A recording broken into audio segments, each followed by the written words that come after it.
Mga kaibigan, maligayang pagdating sa aking bagong explanation video. Ngayon ay sisimulan na natin ang talakayan tungkol sa House of Lies. Kung nagustuhan ninyo ang video, huwag kalimutang mag-subscribe sa aming channel na Series Explained PH. Para sa mga nanonood mula sa Facebook, ang link ng aming YouTube channel ay nasa video description. I-click lamang ang link at mag-subscribe upang makatanggap ng lahat ng mga update. Maraming salamat po sa inyong suporta.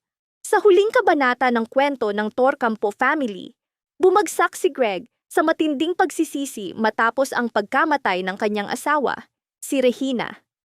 Paulit-ulit niyang tinatanong ang sarili, anong malaking pagkakamali ang nag-alis sa kanya ng pinakamahalagang tao sa buhay? Ngunit, gaano man siya magsisi, hindi na mababago ang nakaraan. Sa huli, niyakap siya ng kanyang mga anak, sina Paulo at Edward, upang bigyan ng kaunting ginhawa ang kanilang ama. Samantala, puno ng tuwa si Aldrin. Akala niya, natupad na ang kanyang paghihiganti kay Regina. Ngunit hindi pa siya kontento. Mas madilim ang kanyang plano. Patayin si Paulo, sapagkat naniniwala siyang inagaw nito ang lahat mula sa kanya.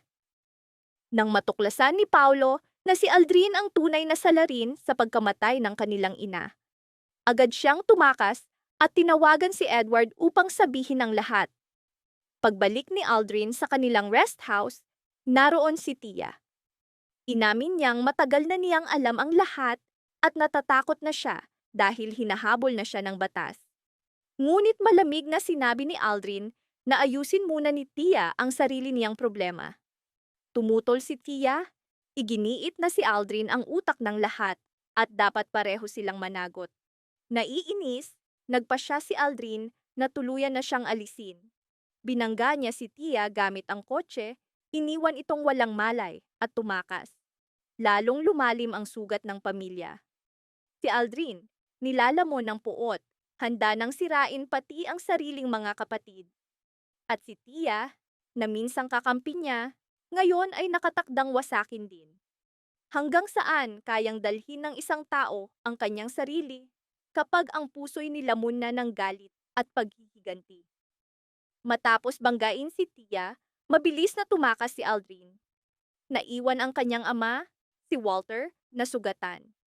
Nang dumating ang pulis, wala na si Aldrin, ngunit si Walter ay halos hindi na makagalaw. Dinala siya ni Greg, Paulo, at Edward sa ospital, dala ang katawan na puno ng sugat. Bumalik sa alaala ni Greg ang mga nakaraan, ang mga pagkakamali laban kay Regina at ang papel ni Walter. Ngunit matagal nang nagsisi si Regina at humingi ng kapatawaran at pinatawad na siya ni Greg. Sa ospital, inamin din ni Walter ang kanyang mga kasalanan at humingi ng tawad sa mga maling nagawa kay Regina. Ngunit doon, ibinunyag ni Greg ang nakakatakot na katotohanan.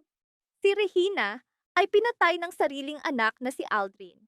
At ngayon, hinahabol na siya ng batas. Hindi makapaniwala si Walter, ngunit wala na siyang magagawa. Pati sa sariling anak, puot na ang namayani. Samantala, nakatanggap ng impormasyon ang pulisya tungkol sa pinagtataguan ni Aldrin. Agad silang nagsagawa ng operasyon at inaresto siya. Sa kabilang banda, nakaligtas si Tia at nagpasalamat kay Edward. Dahil sa kanyang pagsisikap, nagkaroon siya ng panibagong pagkakataon sa buhay. Naroon din si Ashley, nagsabing ito na ang pinakamagandang pagkakataon para magbago ang kanyang ina. Umaasa siyang muling mabubuo ang kanilang pamilya, sina Tia, Edward at siya. At malinaw ang ipinakita ng kabanatang ito, gaano man kalalim ang galit at paghihiganti, sa huli, ang pamilya pa rin ang kanlungan kung saan ipinapanganak ang kapatawaran at ang pagkakataon para magbago. Maraming salamat sa panonood ng buong video.